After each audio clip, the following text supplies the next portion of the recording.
তো আজকে দেখাবো ফেসবুক পেজের নাম কিভাবে আপনারা চেঞ্জ করতে পারবেন। তো আমি ফেসবুকে চলে যাচ্ছি। তো এটা হলো আমার ফেসবুক আইডি। তো এখান থেকে আমার পেজে প্রথমে চলে যাব। তো আমি আমার যে পেজটির আমি নাম চেঞ্জ করব সেই নাম পেজে আমি চলে যাচ্ছি, আমার পেজ টেমেতে চলে যাচ্ছি। তো এখান থেকে আমার পেজটিতে চলে যাব। তো পেজটিতে যাওয়ার পরে এখানে আমি পেজের দেখতে পাচ্ছেন, এখানে আমার পেজটি এখানে আপনি দেখতে পাচ্ছেন। তো এখন হলো এই পেজটির যে নাম আছে সুব্রত জব আপডেট, তো এটাকে আমি একটু নামটাকে চেঞ্জ করব। তো পূর্বে আমরা কিন্তু নাম চেঞ্জ করার জন্য সহজে চেঞ্জ করতে পারতাম, তো সেভাবে কিন্তু এখন কিছু চেঞ্জ করা যায় না। সেটিংসের কিছু ফেসবুক আপডেটের কারণে কিন্তু সেটিংসে কিছুটা পরিবর্তন আসছে। তো সেজন্য আমাদের প্রথমে এখান থেকে এই যে থ্রি ডট যে আইকনটি আছে, থ্রি ডট আইকনে আমাকে এখানে থ্রি ডট আইকনের উপরে ক্লিক করতে হবে। তো এখানে ক্লিক করব। তো এখানে ক্লিক করার পরে নিচে যাওয়ার পরে এখান থেকে আমরা যে আমাদের সেটিংস অ্যান্ড প্রাইভেসি যে অপশনটি আছে এখানে ক্লিক করব।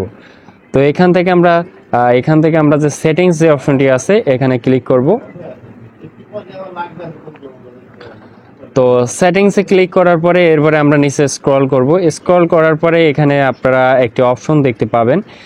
এখানে যে অপশনটি আপনারা দেখতে পাবেন সেটি হলো, দেখুন যে পেজ সেটআপ।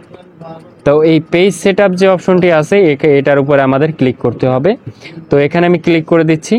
তো ক্লিক করে দেওয়ার পরে এখানে দেখুন যে আমাদের যে ভিউ যে অপশনটি আছে উপরে আপনারা এখানে কিন্তু নেমও শো করতেছে। তো এখানে ভিউ যে অপশনটি আছে এখানে ক্লিক করবেন। তো এখানে দেখুন যে আমাদের নামটি পেজের নাম কিন্তু শো করতেছে। তো এখানে ভিউতে যখন আমি ক্লিক করব, তো এখন কিন্তু দেখা যাচ্ছে আমাদের যে এই যে আমাদের পেজের নামটি। তো এখন হলো এখানে পেজের আমি নামটি চেঞ্জ করব। তো আমি চেঞ্জ করার সাথে আমি এটাকে চেঞ্জ করতেছি।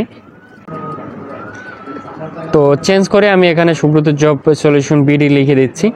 তো এখানে অবশ্যই আপনারা খেয়াল রাখবেন যে আপনি যদি 7 দিনের ভিতরে যদি আপনি ফেসবুকের নামটি চেঞ্জ করেন, সেক্ষেত্রে এখানে পেজের নাম চেঞ্জ করেন, সেক্ষেত্রে কিন্তু আপনি চেঞ্জ করতে পারবেন না। যদি আপনি 7 দিন পরে আবার ট্রাই করেন সেক্ষেত্রে চেঞ্জ করবেন। তো আজকে যদি এভাবে যদি চেঞ্জ করেন সেক্ষেত্রে পরবর্তীতে যদি আপনারা চেঞ্জ করতে চান সেক্ষেত্রে আবার 60 দিন পরে আপনি চেঞ্জ করতে পারবেন। তো এখন হলো রিভিউ যে চেঞ্জ যে অপশনটি আছে, এখানে আমাদের রিভিউ চেঞ্জ, এখানে আমরা ক্লিক করব। তো এখানে দেখুন আমাদের কারেন্ট নেম দেখাচ্ছে এবং আমাদের পেজের যে নাম দুটোই কিন্তু আমাদের দেখাচ্ছে নিউ নেম।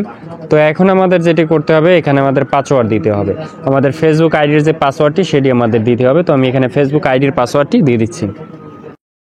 তো এখন কিন্তু আমার নামটি এখানে কিন্তু হয়ে গেছে। তো এখন যদি আমরা এখান থেকে আমরা ব্যাকে চলে যাই সেক্ষেত্রে দেখবো যে আমাদের নামটি কিন্তু চেঞ্জ হয়ে গেছে। তো এখন যদি আমরা রিফ্রেশ দিয়ে দেখুন আমাদের নামটি কিন্তু চেঞ্জ হয়ে গেছে। তো এইভাবে কিন্তু আমরা আমাদের ফেসবুক পেজের নাম চেঞ্জ করতে পারবো। তো আপনাদের একটি প্রশ্ন থাকবে যে সুব্রত নামটি, এই যে নামটি এত স্টাইলিশ কেন, এরকম কিভাবে করলাম। তো সেটি যদি আপনাদের অবশ্যই জানার ইচ্ছা থাকে সেক্ষেত্রে আপনারা কিভাবে করবেন, এইভাবে স্টাইলিশ করবেন, সেটা যদি অবশ্যই ইচ্ছা থাকে কমেন্টে জানাবেন। অবশ্যই নেক্সট ভিডিওতে আপনাদের সেই ভিডিও নিয়ে আমি কিভাবে করলাম সেই নিয়ে আমি ভিডিও তৈরি করব। তো ভালো থাকবেন, দেখা হচ্ছে নেক্সট ভিডিওতে।